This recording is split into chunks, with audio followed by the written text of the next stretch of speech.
Hello students, जेबी class के YouTube channel पे आप सभी का बहुत स्वागत है। आज मैं 11वीं कक्षा के लिए मॉडल चैप्टर लेकर आया हूँ इंग्लिश ग्रामर के लिए। और ये 11वीं नहीं, 8वीं 9वीं 11वीं तीनों के लिए है, क्योंकि तीनों का सिलेबस मॉडल दिया हुआ है और एग्जाम में फिल इन द ब्लैंक्स में आएंगे। और इसमें जो हम करा रहे हैं वो प्रैक्टिस करा रहे हैं, ये हम डिटेल्स नहीं सिखा रहे हैं। ये प्रैक्टिस सभी को काम देगा, 8वीं के बच्चों को भी, 9वीं के लिए और 11th के लिए भी। और सभी का एग्ज़ाम एक साथ ही मान के चलिए 5 मई से 10 मई के बीच में सभी का होने वाला है। तो चलिए देखते हैं, बिना देर किए इसको सभी को देखिए आराम से। बहुत बढ़िया से बढ़िया तरीका सिखाने का प्रयास करेंगे, ईजी से ईजी तरीके से। और इसमें कुछ ट्रिक बताने का प्रयास करेंगे कि किसी भी क्वेश्चन को हम ट्रिक देकर कैसे उसका ऑप्शन सेलेक्ट करेंगे। तो देखिए, सबसे पहला है आई सॉल्व दिस प्रॉब्लम। अब यहाँ पे फिल इन द ब्लैंक्स में क्या होगा? विल होगा, शैल होगा, मे होगा, कैन होगा। कल थोड़ा सा मीनिंग जानना होगा, जो मॉडल है बिना मीनिंग जाने मॉडल नहीं बनता है। फिर जहाँ ट्रिक का यूज होगा ट्रिक सिखाएंगे वहाँ पे। तो यहाँ पर है कि आई में सॉल्व मतलब सॉल्व करना, दिस प्रॉब्लम, मैं इस प्रॉब्लम को सॉल्व कर सकता हूँ। जब कहीं भी क्षमता की बात आ जाए तो वहाँ पे कैन का प्रयोग करते हैं, तो इसलिए यहाँ पे कैन, किसी का कैपेसिटी है कि वो इस क्वेश्चन को सॉल्व कर सकता है, इसलिए यहाँ पर क्या लगाएंगे? कैन लगाएंगे। जैसा अब यहाँ पर है आई कम इन सर, क्या मैं अंदर आ सकता हूँ सर? ये कोई कैपेसिटी का बात नहीं होता है। कोई भी जब किसी से परमिशन लेता है कि क्या मैं अंदर आ सकता हूँ, तो इस तरह का सेंटेंस बनता है। और इस तरह के सेंटेंस में मे का प्रयोग करेंगे। मे, MAY, मे मतलब भी सकना होता है, लेकिन वो परमिशन लेने के सेंस में, अनुरोध लेने के सेंस में होता है। ठीक है, तो अब इसको एक तरह ट्रिक से याद रख सकते हैं कि अगर फर्स्ट में फिल इन द ब्लैंक रहे, लास्ट में क्वेश्चन मार्क रहे, तो वहाँ पे हम लोग मे का प्रयोग करते हैं। जैसे आई हेल्प यू, यहाँ पर भी हम बिना सोचे समझे मे का प्रयोग कर सकते हैं, क्योंकि फर्स्ट में फिल इन द ब्लैंक है और लास्ट में क्वेश्चन मार्क है। ठीक है, उसके बाद अब यहाँ देखेंगे चौथा प्रश्न जो है, इफ आई वेयर ये बर्ड, इसका मीनिंग समझना होगा। इफ आई वेयर ये बर्ड, इसका मीनिंग होता है काश में एक चिड़िया होती। और जब कोई इच्छा अपना जाहिर करेगा तो वहाँ पे वुड का प्रयोग होता है। इफ आई वेयर ये बर्ड, काश में चिड़िया होता, आई वुड फ्लाई, मैं उड़ता। तो यहाँ पे वुड का प्रयोग होगा, WOULD, वुड। ठीक है, उसके बाद है कि Nivedita run every fast when she was young. अब यहाँ क्या बात कर रहा है कि निवेदिता रन मतलब दौड़ती थी, यहाँ वेरी फास्ट होगा, एवरी हो गया है, वेरी फास्ट, बहुत तेज दौड़ती थी। व्हेन शी वाज यंग, जब वह जवान थी, जब यह युवा थी तब वो बहुत तेज दौड़ती थी, पहले का बात हो रहा है। ठीक है, और उसके बाद यहाँ पर ये क्षमता का बात हो रहा है, वो तेज दौड़ती थी, दौड़ सकती थी, तो क्षमता का बात होगा तो कैन लगेगा। लेकिन चूंकि ये पास्ट में है तो कैन का पास्ट कुड होता है, तो यहाँ पे हम क्या करेंगे? कुड लगा देंगे, COULD, could. Nivedita could run very fast, Nivedita बहुत तेज दौड़ सकती थी जब वह यंग थी। इसके बाद है the teacher to be here any time. The teacher, शिक्षक जो है, टू बी हियर, यहाँ उपस्थित होंगे, ऐसे है। ठीक है, एनी टाइम। एक और चीज यहाँ पर है कि अगर यदि टू लगा रहे हैं फिल इन द ब्लैंक्स के बाद, तो वहाँ ऑट का प्रयोग होता है, ऑट टू। उसके बाद 7वां नंबर जो आई विश, फिर यहाँ इच्छा का बात कर रहा है, I wish you do it. तो यहाँ पर भी क्या जगह वुड हो जाएगा, लेकिन वुड तो ऑप्शन में है नहीं। आई विश मैं इच्छा करता हूँ, you do it, you may do it, could do it, might do it, should, तो यहाँ पे शुड हो जाएगा। उसके बाद है ये 7वां नंबर था ना, एक सेकंड देखते हैं मिलाकर इसको हम। 7वां number may, sorry may, you may do it. I wish मेरी इच्छा है, मैं इच्छा करता हूँ, यू मे डू इट, आप इसे कर सकते हैं। ये संभावना लगा रहा है, अंदाजा लगा रहा है कि मेरी इच्छा है कि आप इसे कर सकते हैं। उसके बाद डैश आई स्मोक हियर, यहाँ पे फिर जरा परमिशन का बात हो रहा है, आई स्मोक हियर, तो यहाँ पे हम क्या करेंगे? फिर से हम मे लगा देंगे, मे आई स्मोक हियर, क्या मैं यहाँ पे स्मोक कर सकता हूँ? उसके बाद है you prefer cold drink to tea, यहाँ पर क्या हो रहा है? यहाँ पे किसी का इच्छा पूछा जा रहा है। यू प्रेफर, आप पसंद करेंगे, कोल्ड ड्रिंक ठंडा पानी, ठंडा पीना या चाय। किसी से इच्छा पूछ रहा तो यहाँ पे वुड होगा।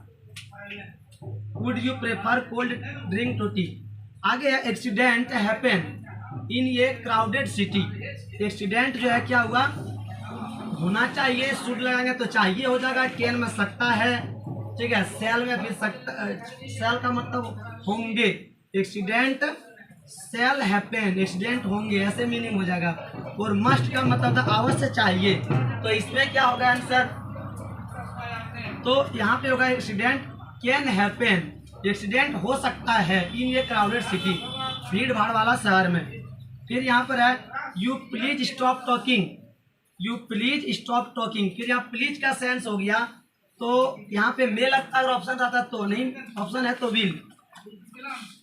Will you please stop talking, क्या आप चुप रहेंगे, ऐसे मीनिंग हो जाएगा। उसके बाद है कुसुम, कुसुम प्रेफर टू कीप क्वाइट। अब इसमें क्या होगा भाई, फिर यहाँ पे प्रेफर पसंद करना, इच्छा का, इच्छा जैसे सेंस वैसे हो गया, तो यहाँ वुड हो जाएगा, Kusum would prefer to keep quiet. तो आगे जो मॉडल है यहाँ पर है इफ आई वेयर यू, इसका मीनिंग होता है अगर मैं आपके पास होता, ठीक है। इसका आधा वीडियो हम कल ही बनाए थे और आधा भी बना रहे हैं, और दोनों मिलाकर एक साथ अपलोड करेंगे। तो यहाँ पर है इफ आई वेयर यू, अगर मैं आपके पास होता, तो हम बताए थे कि इच्छा वाला सेंस हो गया, और जहाँ इच्छा किया जाता है कि अगर मैं तुम्हारे पास होता, अगर मैं हेड मास्टर होता, अगर मैं प्रधानमंत्री होता, तो उसमें वुड लगता है। इफ आई वेयर यू, अगर मैं तुम्हारे पास होता, तुम्हारे जगह पे होता, I would not do it, मैं ऐसा नहीं करता। मॉडल्स आर, अब बोलता मॉडल जो क्या है, मॉडल क्या, हेल्पिंग वर्ब है, एडवर्ब है, नाउन है, एडजेक्टिव है। तो मॉडल जो है वो क्या है, हेल्पिंग वर्ब है। जिस प्रकार इज आर एम, जैसे वर्ब दो प्रकार का मैं यहाँ पे बताएंगे अभी हम। जैसे ये हो गया गो, कम, डांस, ये वर्ब होता है, मेन वर्ब इसको कहते हैं। लेकिन इसके साथ जो प्रयोग होता है is, are, am, was, were, वो हेल्पिंग वर्ब कहलाता है। उसी प्रकार मॉडल भी क्या है, हेल्पिंग वर्ब है, ठीक है, या उसको एक्जुलरी वर्ब भी कहते हैं मॉडल को। तो यहाँ पे एक्जुलरी वर्ब का ऑप्शन नहीं है, यहाँ पे सिर्फ हेल्पिंग वर्ब है, तो यहाँ पे हेल्पिंग वर्ब इसका आंसर हम लिखे।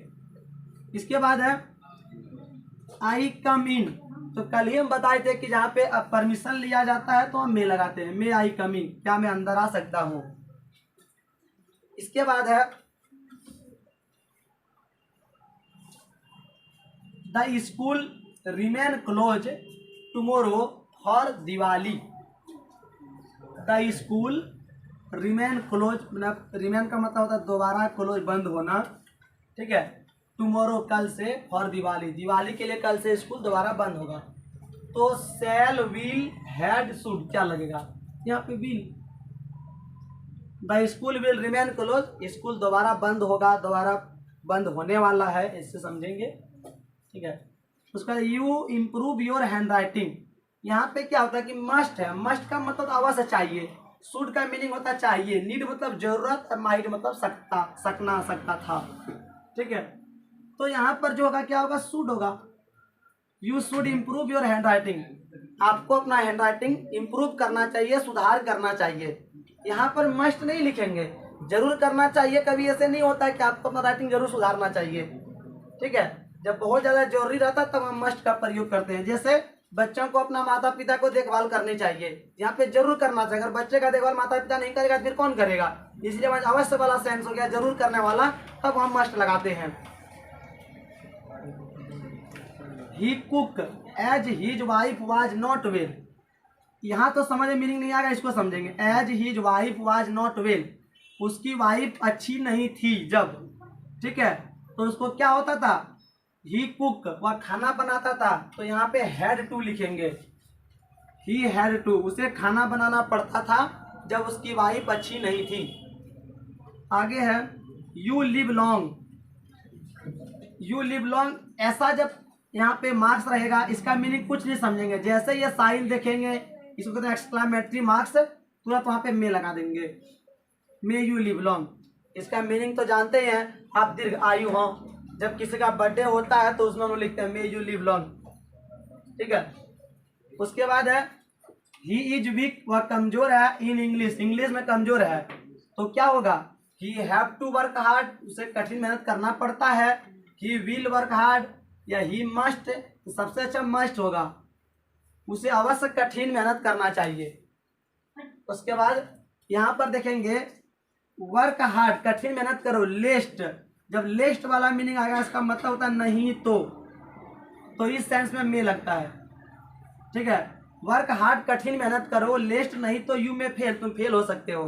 और भी सेंस होता है, जैसे work hard so that you में पास, तो सो दैट के साथ भी यहाँ क्या, ये कॉर्ड वर्ड एक प्रकार से हो गया। जहाँ पे लेस्ट रहेगा अक्सर सेंस में ही लगता है, सो दैट वाला में ही लगता है। तो चलिए अभी तो एक 7वां नंबर यहाँ पर छूट गया, यू रिस्पेक्ट द टीचर्स, ठीक है। अब है यहाँ पे कि तुम्हें अपने शिक्षकों का अवश्य आदर करना चाहिए। ऐसे तो यहाँ पे टू है तो टू के साथ ऑट रहता है, लेकिन मेरे ख्याल से इसमें ऑट से ज़्यादा अच्छा रहेगा must. You must to respect your teacher, तुम्हें अपने शिक्षकों का अवश्य रिस्पेक्ट करना चाहिए। लेकिन ये टू की वजह से मस्ट यहाँ प्रयोग नहीं होगा, इसलिए ऑट लगा देंगे। ऐसे एग्जाम में ऐसा जल्दी नहीं आता है, ठीक है। तो चलिए आज का वीडियो यहीं तक रहेगा, यहीं पे वीडियो के एंड करते हैं। सेशन पसंद आया होगा तो लाइक शेयर सब्सक्राइब कर देंगे और फिर मिलते हैं नए वीडियो में।